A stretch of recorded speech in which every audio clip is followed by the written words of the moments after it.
Hello बच्चों, how are you? So today I am going to discuss a new chapter with you. The chapter is Madhubani art और ये chapter मैं discuss कर रहा हूँ Bihar board के क्लास 6 के बच्चों के लिए। उनकी इंग्लिश की किताब रेडियंस, इसका ये लेसन नंबर 8 है। तो पहले ज़रा सा हम लोग वार्मर सेक्शन को देखते हैं कि इसमें क्या कहा जा रहा है। Bihar is famous for many things, can you name some of them? Have you ever seen Madhubani painting? If so, discuss them with your friends.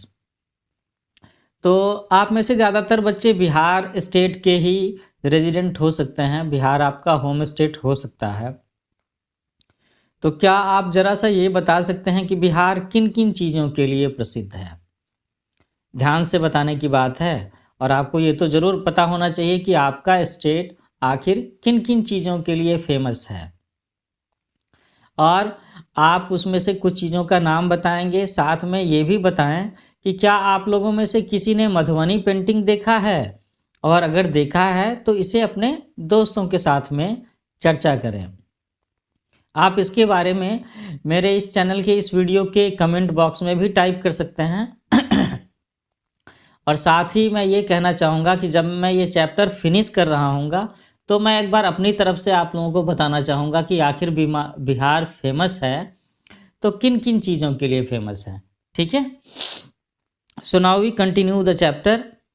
One of the things Bihar is famous for is it's Madhubani painting. तो बिहार जिन चीज़ों के लिए famous है उसमें से जो एक बहुत ही इम्पॉर्टेंट बात है, एक इम्पॉर्टेंट चीज़ है, वो है Madhubani paintings. These paintings are generally seen on walls, papers, cloths, decorative pots and wood. Till about 50 to 60 years ago, it was used for decorating the house walls in the villages. तो पहले ज़रा आप बच्चों में से ये बताएं कि मधुबनी का नाम सुना है आप लोगों ने या फिर सिर्फ मधुबनी पेंटिंग का ही नाम सुना है।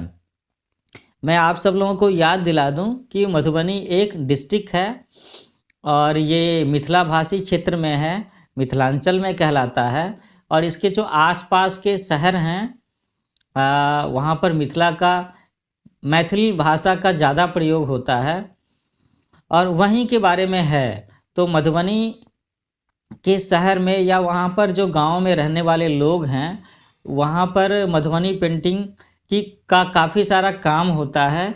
और ये सब लोग पहले क्या करते थे कि ये घरों की दीवारों पर, कपड़ों पर और कागज़ पर, और जो डेकोरेटिव पॉट्स होते हैं या लकड़ी के फर्नीचर वगैरह होते हैं, दरवाजे होते हैं, उस पर इस तरह की पेंटिंग बनाया करते थे। और ये अभी भी अगर आप मधुबनी या उसके आसपास के इलाके में जाएंगे तो घरों की दीवारों पर तो ये आपको नज़र आ ही जाएगा। ऐसा कहते हैं कि till about 50 to 60 years ago it was used for decorating the house walls in the villages. अभी से 50 से 60 साल पहले ऐसा बताते हैं कि पहले लोग अपने घरों की दीवार को सजाने के लिए इस पेंटिंग का इस्तेमाल करते थे। मैं ये भी बताना चाहूँगा कि अगर हम लोग 50-60 साल पहले की बातें करें तो इसमें ये भी बात दिखने को आती है कि उस समय गाँव में लोग अक्सर मिट्टी के घर बनाते थे या घास फूस के घर बनाते थे। तो उस के ऊपर में एक पट्टी चढ़ाई जाती थी मिट्टी की मिट्टी की लिपाई करके। और कौन नहीं चाहता है कि उसका घर सुंदर दिखे, है ना। तो इसके लिए लोग क्या करते हैं, इसके लिए लोग घरों के दीवारों पर पेंटिंग किया करते थे, खुद से ही उस पर पेंटिंग, तरह तरह के चित्र वगैरह ड्रॉ किया करते थे। एक और ख़ास बात मैं ये बताना चाहूँगा कि मधुबनी पेंटिंग में जो सबसे ख़ास बात होता है वो उसकी किनारी के बारे में होता है, उसके बॉर्डर के बारे में होता है। आप एक ख़ास तरह का पैटर्न उसके बॉर्डर पर देख सकते हैं, जो बॉर्डर उसके चारों तरफ में होता है। In the last 50 years, village artists have started painting on paper and cloths. They now paint on saris, dupattas, rumals, that is headwears, table clothes, would, pots and other bases. तो ऐसा बताया जा रहा है कि पहले लोग घर की दीवारों पर ही मधुबनी पेंटिंग बनाया करते थे। लेकिन अब तो ये हो रहा है कि गांव के कलाकारों ने कई लोगों को सिखाया भी है, और अब ये लोग आसानी से साड़ी पर भी मधुबनी पेंटिंग करते हैं, दुपट्टा पर भी करते हैं। और यहाँ पर एक रुमाल की बात है हेडवियर के तौर पर, तो आप इसे बड़ा सा अंगोछा भी कह सकते हैं या पगड़ी भी कह सकते हैं। साथ साथ ये लोग टेबल क्लॉथ पर भी मधुबनी पेंटिंग करते हैं, लकड़ी के फर्नीचर पर भी करते हैं, या लकड़ी का अगर कोई डेकोरेटिव पीस हो जिसे लोग अपने घरों में ड्राइंग रूम में टेबल पर सजाना चाहते हों। अच्छा, कुछ एक पॉट भी हो सकते हैं, बर्तन भी हो सकते हैं, या कोई भी ऐसा बेस मिल जाए जिस पर पेंटिंग बनाई जा सकती है, तो ये कलाकार आसानी से उस पर मधुबनी पेंटिंग बना करके मार्केट में सेल ऑफ कर रहे हैं। तो मैंने एक खास बात बताई आपको मधुबनी पेंटिंग के बारे में कि इसका जो बॉर्डर होता है एक खास पैटर्न की पेंटिंग लिए हुए होता है इसके चारों किनारों पर, और बीच में कुछ और इमेज बने होते हैं। और बीच में कौन कौन से इमेज बने हो सकते हैं, तो इसमें देवी देवताओं के चित्र बने हुए हो सकते हैं, गांव के अलग अलग रीति रिवाज के चित्र हो सकते हैं, है ना। So the raw materials used by artists for these paintings are colored from natural colors made by flowers and other natural materials. But on walls and cloth they use fabric colors.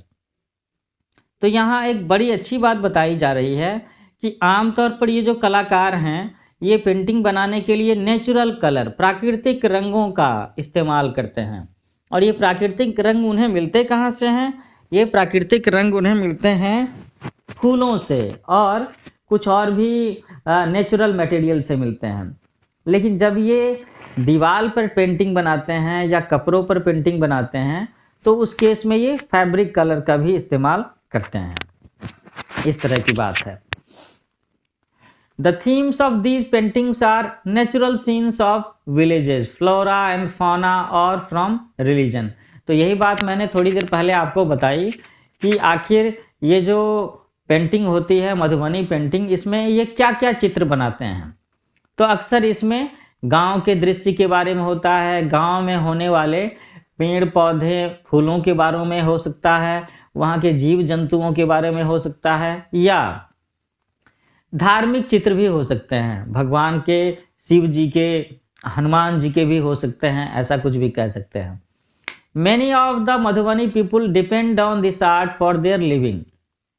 और यही बात भी है कि मधुबनी जिले के काफ़ी सारे लोग आजकल इसी आर्ट पर निर्भर करते हैं। किस चीज़ के लिए? अपने जीविकोपार्जन के लिए। ये उनके लिए ऑक्यूपेशन, पैसे कमाने का एक बहुत बड़ा जरिया है। तो इसका मतलब ये भी है कि आजकल के समय में कहीं ना कहीं मधुबनी पेंटिंग बहुत ज़्यादा पॉपुलर भी हो रही है, लोग इसकी खरीदारी कर रहे हैं, तभी तो लोगों ने मधुबनी पेंटिंग को अपना जीविकोपार्जन का साधन बना रखा है ना। So there have been many great artist who have participated both in the national and international programs. Many of the artist are women. तो कहते हैं कि मधुबनी पेंटिंग के कुछ बड़े बड़े कलाकार भी हुए हैं जो अक्सर राष्ट्रीय और इंटरनेशनल प्रोग्राम्स में भी पार्टिसिपेट करते हैं, और इन्होंने मधुबनी आर्ट, मधुबनी पेंटिंग को राष्ट्रीय मंच पर, इंटरनेशनल मंच पर, पूरी दुनिया में अंतर्राष्ट्रीय स्तर पर भी प्रसिद्धि दिलाने का काम किया है।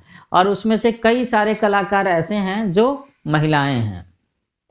सम of the artist are household names in their regions and considered to be exceptional at the national forums as well. और उनमें से कई ऐसे कलाकार हैं जिनको इस क्षेत्र में घर घर में जाना जाता है, और कुछ के बारे में तो ऐसा भी कहते हैं कि उनके अंदर में एक्सेप्शनल प्रतिभा है, रिमार्केबल प्रतिभा है, इतनी ज़्यादा प्रतिभा है कि वो अपवाद हैं, और वो इतनी अच्छी पेंटिंग बनाते हैं कि उनके पेंटिंग के बारे में, उनकी कला के बारे में राष्ट्रीय स्तर पर चर्चा होती है। At present, many centers conduct training programs on Madhubani paintings. Many people other than village artists are also take keen interest in the traditional art.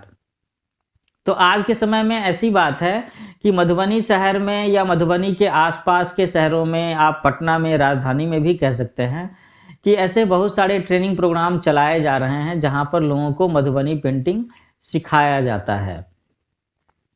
Many people other than village artists are also taking keen interest in this traditional art। तो सिर्फ गांव के रहने वाले कलाकार ही नहीं, शहरों के कलाकार भी, दूसरे राज्यों के कलाकार भी, और ऐसा भी हो सकता है कि कुछ विदेशी लोग भी यहाँ आकर के इस पारंपरिक कला को, इस मधुबनी पेंटिंग को बनाना सीख रहे हों। However, in the villages, children as young as 5-year-old learn this art with their mothers।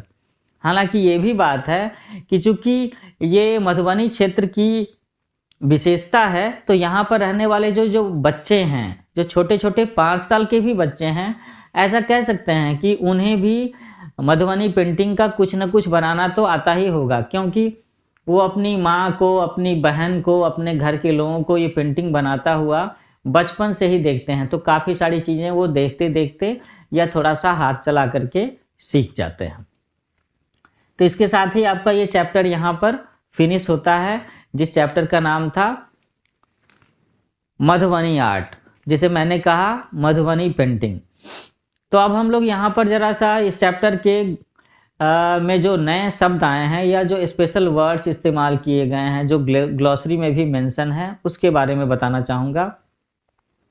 तो पहला वर्ड है डेकोरेटिंग। तो डेकोरेट वर्ब है, इसका मतलब आप लोग अच्छे से समझ रहे होंगे, इसका मतलब होता है सजाना। रॉ, RAW, रॉ का मतलब होता है कच्चा।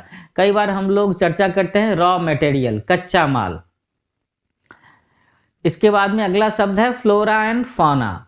फ्लोरा एंड फौना का मतलब होता है पेड़ पौधे एवं जंतु। तो मैंने इस शब्द की चर्चा तब की थी जब ये बात हो रही थी कि भाई मधुबनी पेंटिंग में आखिर थीम क्या होता है, सब्जेक्ट क्या होता है, किस विषय पर लोग पेंटिंग बनाते हैं।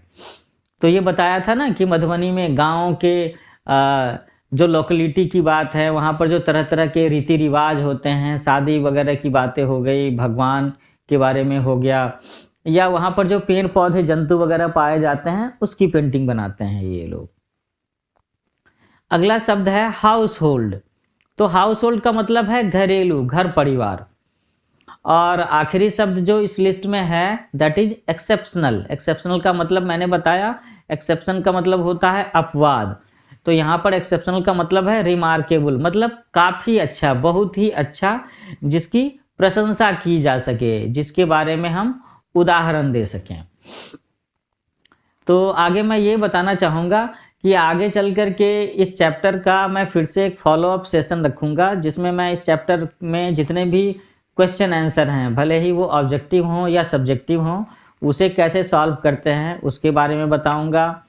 जो वर्ड पावर सेक्शन है उसके बारे में बताऊँगा, और जो भी ग्रामेटिकल पोर्शन में है वो भी चीज़ें मैं डिस्कस करूँगा। थोड़ा सा ट्रांसलेशन बनाना भी आपको सिखाऊँगा। तो फिलहाल तो मैं ये चैप्टर यहाँ पर क्लोज करता हूँ। आप मेरे चैनल का नाम याद रखेंगे, न्यू एज कोचिंग, क्योंकि आने वाले समय में मैं इस चैनल पर आपकी क्लास के और भी सब्जेक्ट्स के, English, Hindi, social studies, maths और साइंस, उन सब के लेक्चर्स डालने वाला हूँ, जो आप क्लास 6 के बच्चों के लिए ही नहीं, 6 से लेकर के 10 तक के बिहार बोर्ड के बच्चों के लिए बहुत ही यूजफुल साबित होने वाला है, आपकी पढ़ाई के लिए, आपकी एग्जामिनेशन के प्रिपरेशन के लिए। तो मेरा चैनल याद रखें, इसे सब्सक्राइब करें और शेयर करें। That is new age coaching. Happy learning. फिर मिलते हैं।